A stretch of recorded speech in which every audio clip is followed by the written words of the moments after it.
ہم اللہ کی رحمت سے بہت جلدی مایوس ہو جاتے ہیں۔ جب بھی ہمارے اوپر مصیبت آتی ہے، یہ کرنے کے بجائے کہ ہم اللہ کی طرف رجوع کریں اور اپنے گناہوں سے معافی مانگیں، لیکن شیطان ہمارے دل میں اتنی مایوسی ڈال دیتا ہے کہ ہمارا دل آگے جانے کے بجائے جتنا پیچھے جاتا ہے اتنا ہی شیطان کو خوشی ملتی ہے۔ لیکن اگر سورۃ الاعراف کی آیت نمبر 16 سے 18 تک دیکھا جائے، اس میں ابلیس نے اللہ تعالیٰ سے کہا تھا کہ میں مسلمانوں پر یا تمام انسانیت پر چاروں طرف سے حملہ کروں گا، دائیں طرف سے، بائیں طرف سے، آگے سے اور پیچھے سے، چاروں طرف سے حملہ کروں گا، یہاں تک کہ کسی کو نہیں چھوڑوں گا۔ اور یہ بھی شیطان نے کہا تھا کہ کچھ ایسے لوگ بچ جائیں گے جو شکر گزار ہوں گے۔ اب اللہ تعالیٰ نے زندگی کو ایک آزمائش بنایا ہے، جیسے سورۃ الملک کی آیت نمبر 2 میں اگر پڑھا جائے تو اللہ تعالیٰ فرماتے ہیں الذی خلق الموت والحیات لیبلوکم ایکم احسن عملا۔ اللہ تعالیٰ نے زندگی بنائی اسی لیے کہ ہمیں آزمائے، اور جنت اور دوزخ کو اللہ تعالیٰ نے ہمارے لیے چھپا دیا ہے، لیکن اللہ تعالیٰ نے قرآن کو ایک ہدایت کا ذریعہ بنا کے بھیجا ہے کہ جو اس ہدایت پر عمل کرے گا وہ فلاح پائے گا، جو اس ہدایت سے دور رہے گا تو شیطان کے ہاتھ چڑھے گا وہ،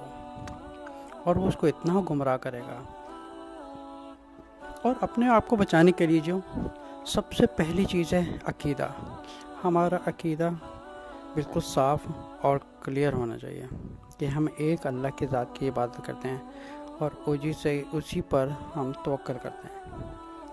اب جتنے بھی حضرات بیٹھے ہیں، ہم میں سے یا مجھے ملا کر یا ہم سب لوگوں کو ملا کر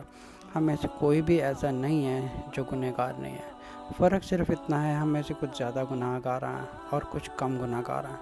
تو جتنا ہم اللہ کی طرف رجوع کرتے ہیں اتنا ہی ایک شیطان کی طاقت کم ہوتی ہے۔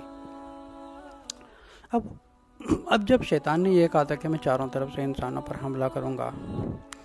تو اس کے بدلے میں ایک اللہ تعالیٰ نے ایک ایسا دروازہ ہمارے لیے کھول کے رکھا کہ اللہ تعالیٰ نے ہماری انسانیت کے لیے کتنی آسانی پیدا کر دی ہے کہ چاہے انسان کتنا بڑے سے بڑا گناہ کر دے، لیکن وہ صرف ایک دروازہ ہے، وہ ہے توبہ کا اور اللہ سے رجوع کرنے کا اور واپس پلٹنے کا اور استغفار کا، اور اپنے گناہ سے سچے دل سے ایک گلٹی فیل ہونے کا۔ اگر سورۃ زمر کی آیت نمبر 53 میں پڑھا جائے تو اللہ تعالیٰ اپنے رسول صلی اللہ علیہ وسلم سے فرما رہے ہیں کہ جا کے ان لوگوں سے کہہ دو۔ اچھا، کن لوگوں سے کہہ رہے ہیں؟ دیکھو کتنا خوبصورتی سے اللہ تعالیٰ بیان کر رہے ہیں۔ اللہ تعالیٰ نے کل یا عبادی، اے میرے پیارے بندو، الذین اسرفوا علی انفسہم لا تقنطوا من رحمت اللہ ان اللہ یغفر الذنوب جميعا انہ هو الغفور الرحیم۔ کتنے خوبصورتی اللہ تعالیٰ فرما رہے ہیں۔ اللہ تعالیٰ ان لوگوں کو پکار رہے ہیں جو گناہوں میں ایک حد سے گزر، چاہے وہ شرابی ہو یا زانی ہو یا وہ سود کھانے والا ہو، کس حد تک اس نے، یہاں تک کہ کتنے سینکڑوں قتل بھی کیے ہوئے ہیں۔ اللہ تعالیٰ کتنے کریم ذات ہے ہماری ذات کے اوپر کہ ہم ایک سچے دل سے اگر توبہ کریں تو اللہ تعالیٰ غفور الرحیم ہے، معاف کرنے والے ہیں۔ اگر ہم اپنے کرموں کو دیکھیں، اگر اس بات پہ غور کیا جائے کہ اللہ تعالیٰ نے 7 دروازے جو ہیں وہ دوزخ کے رکھے ہیں، لیکن اللہ تعالیٰ کی ذات نے 8 دروازے جنت کے کیوں رکھے ہیں؟ اگر سمجھے کہ 7 گناہ اور 7 اچھے کرم مل جائے تو ہمارے جو لیول ہے ہمارے کرموں کے وہ برابر ہو جائے، لیکن اللہ تعالیٰ کی ذات کتنی غفور الرحیم ہے۔ اس نے ایک دروازہ ہماری ذات کے اوپر اتنا خوبصورت رکھا ہے، وہ دروازہ ہے اس کی رحمت کا۔ ہم اگر سچے دل سے اللہ تعالیٰ سے محبت کریں، اللہ تعالیٰ سے سچے دل سے محبت کریں تو اپنے گناہوں کی معافی مانگے۔ اے اللہ تو رحیم ہے، تو معاف کرتے ہیں، اللہ ہم گنہگار ہیں۔ ہم بہت گنہگار ہیں، ہم تیرے سامنے کھڑے ہونے کے قابل نہیں ہیں میرے اللہ، تو معاف کرنے والا ہے۔ اگر اس دعا کو سچے دل سے پڑھا جائے تو اللہ غفور الرحیم ہے، وہ معاف کرنے والے ہیں۔ اگر پھر گناہ ہو جائے پھر بھی ہم اپنی ہمت نہ ہاریں،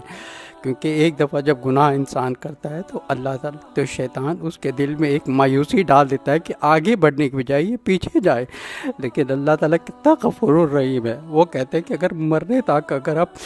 مرنے تک آخری سانس تک بھی دل میں نیت کر لے توبہ کی تو اللہ بہت غفور الرحیم ہے، معاف کرنے والا ہے۔ آئیے ہم سب مل کے اپنے گناہوں کی معافی مانگتے ہیں اللہ تعالیٰ سے، اللہ تعالیٰ کی رحمت سے مایوس نہ ہوں، اور اللہ بہت غفور الرحیم ہے۔ چاہے ہم سے کتنے بھی گناہ ہو جائیں، صرف اس کے لیے وضو کریں، سچے دل میں نیت کریں اور 2 رکعت صلاۃ التوبہ پڑھ کے ایک آنسو ٹپکا دیں دل کی گہرائی سے، تو اللہ تعالیٰ جو ایک دل کی گہرائی سے آنسو نکلا ہوتا ہے وہ زمین میں ایک لگنے سے پہلے ہی اللہ تعالیٰ اس کے سارے گناہوں کو بخش دیتے ہیں، پھر ہم اپنی نئی زندگی سے اپنی ایک نئی شروعات کر سکتے ہیں۔